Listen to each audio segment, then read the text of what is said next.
battlefield was a maelstrom of carnage. The divine legions of Amara and Set, once so resolute, now staggered beneath the onslaught of Daemonweaver's army. What had begun as a battle of steel and faith had become a nightmare of despair. A war where the gods' champions fought not only to survive, but to resist the corruption that bled into their very souls. At first, the holy warriors held the line. Paladins of Amara, their golden armor gleaming despite the filth and gore, locked shields with Set's grim knights, their blades wreathed in violet fire. The battle hymns of Amara thundered, a chorus of defiance against the encroaching darkness.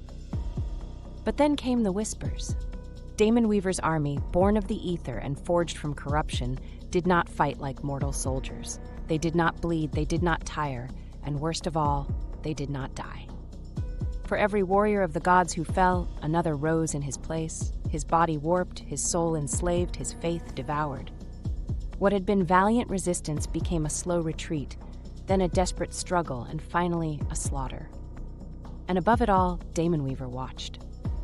She stood upon a blackened dais, robes billowing in the howling wind, her hair whipping around her like tendrils of shadow.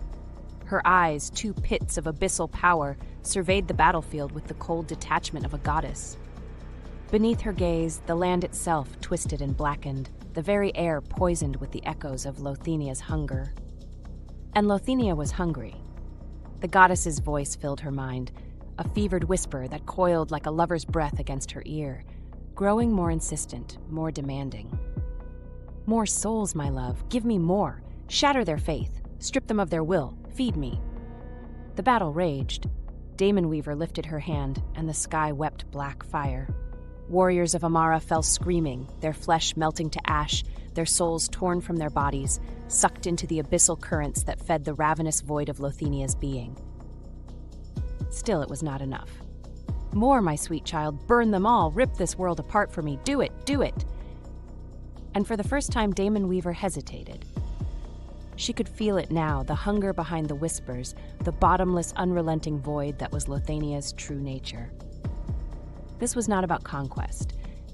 This was not even about power. This was about destruction. As the battle raged below, a memory surged through Daemonweaver's mind, a memory of chains. She saw herself, once a devoted servant of Amara, kneeling before the High Council, condemned, betrayed, branded. She had sworn that she would never be a tool again. But now, standing upon her throne of ruin, bathed in Lothenia's whispers, she understood the truth. She was nothing more than a vessel. Everything, the power, the love, the whispered promises, had been a lie. Lothenia did not love her. She had never loved her. She was a parasite, using Daemonweaver as a conduit, a means to regain her lost might, to consume the world in endless darkness. And Daemonweaver was the fool who had let her in. A slow, cold fury began to rise in her chest, drowning out the intoxicating whispers. No, she had fought for power, for freedom. She had given herself to darkness to break her chains, not to forge new ones. And yet here she was, a slave once more. No, no more. The battlefield blurred as she turned her gaze inward, as she focused upon the rotting seed of Lothenia within her soul. Lothenia felt it, and for the first time, the goddess's whisper became a shriek of panic. No, my love, do not doubt me. You are my chosen... You are mine. Daemonweaver's lips curled into a slow, knowing smile. Not anymore. And in that moment, something shifted. For the first time since she had taken Lothenia's hand in the darkness, Daemonweaver resisted. And the darkness screamed,